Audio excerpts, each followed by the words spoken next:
And I can tell you, it's not always easy being a different height than someone else, as you might be seeing here. The average height for an American man is 6'5". Actually, no, it says 5'9". For a woman, the average height in the U.S. is 5'4". But Becky Thomas and Lee Herman, who you just saw, are anything but average. I'm 6'4", and I'm a woman. Everywhere I go, people gawk and comment on my appearance. Oh my gosh, look at that girl, she's so tall. I was very tall at a young age. In kindergarten, first grade, I was probably 5 feet tall. By middle school, I was at least 6 feet. Sometimes the boys picked on me, calling me a beanpole or the Jolly Green Giant. People always ask me if I play basketball. I've always been more of a track girl. There are times when I would trade in my long legs for a petite frame and tiny feet. My feet hang off my bed when I sleep. All I can afford is a compact car, and I can drive it, but it's a little uncomfortable after a while. The retail industry doesn't exactly cater to a woman with a 37-inch inseam. That's not gonna work. And size 14 feet. If I go to the mall, I'm not gonna find anything. I can't find shoes anywhere. I order them online. When I was younger, middle school, high school, I never had boyfriends. I never dated. There's this whole stigma that the man needs to be taller than the woman, and that made me really self-conscious. And I realized that, you can't limit yourself to someone taller than you. It doesn't bother my boyfriend and I that I'm taller than him. I just need a companion, like someone to share my life with. And I don't need a taller guy to do that. It's all about what's inside. I mean, as cheesy as that sounds, it's true. I'm a 5-foot-tall man. I am not a midget, I am not a dwarf, I am just a smaller person. When I was a kid, growing up, I was always the smallest one. Most people have a stepladder in their kitchen. I got a 4-foot ladder in my kitchen. But if in a taxi cab, I can't see completely out of the window. Going shopping in the supermarket can be frustrating for me because I can't reach stuff. Thank you so much. It's a lot of standing on my tippy toes and kind of knocking things down and catching them. As far as pants go, in my entire life, I have never been able to buy something off the rack and it haven't fit me. Never. In the workplace, I'll walk into a room and I can see people whispering to themselves saying, "Who's this guy?" Why would anybody listen to a guy that's 5 feet tall? When you look on TV or you look at a magazine, they don't show 5-foot guys in there.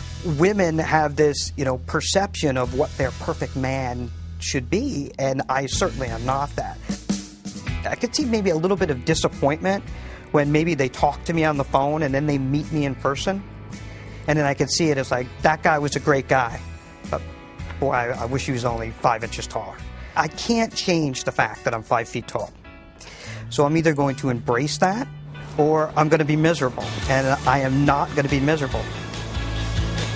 Becky Thomas is a senior at the University of Wisconsin-Oshkosh, and Lee Herman is a financial consultant here in New York.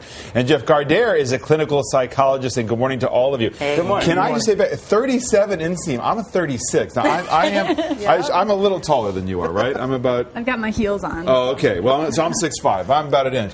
One of the things that I think is interesting for Lee and Becky, for you to comment on, at our height, the short and the tall of it, the way people experience us, or their first reaction to us, is always striking because our appearance, is the first thing that somebody will actually note. How is that for you guys?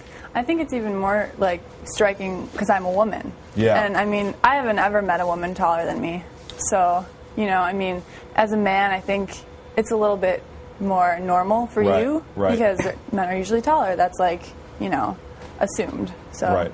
And the same for Lee, sure, because women could be 5 foot and nobody's going to bat an eyebrow. Yeah. That's absolutely right. And I think when most people actually do, meet me, they're not quite sure what to expect.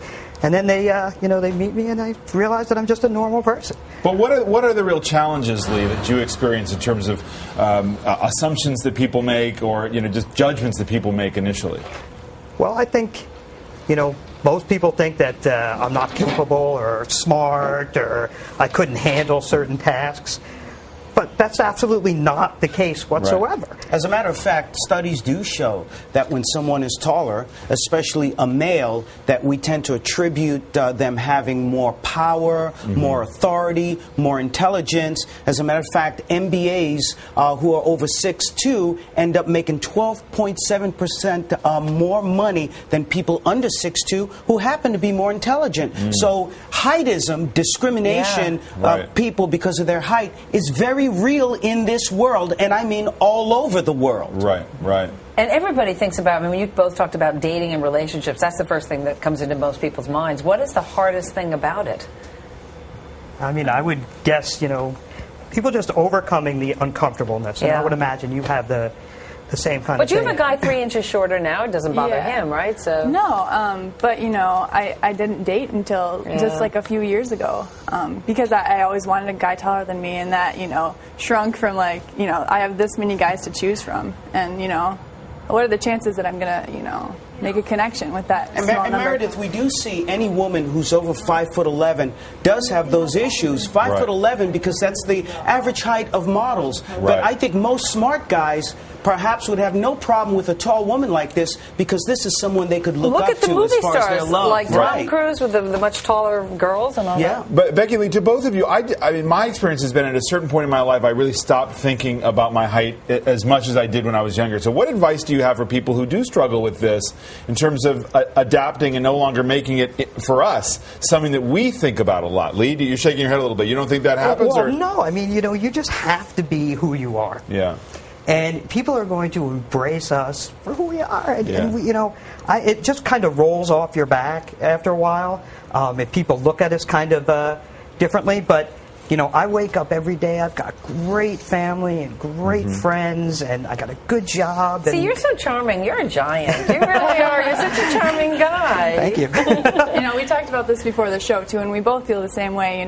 We both had issues with it before, but at some point you got to say, "Listen, this is who I am," and you can either be miserable or you can embrace it, like Lee said. And it's funny because I was feeling really good, and then I started doing a little bit of work with Meredith, and she consistently refers to me as a freak, and it's kind of hard. But the bottom line is, it is about the cult of personality. Yes. We need to get America to realize that we are prejudiced against people because of height. But at the end of the day, it's their issue and not your issue or our issue. We are who we are, and we're proud of that. Thanks to all of you for coming on. Glad to have you.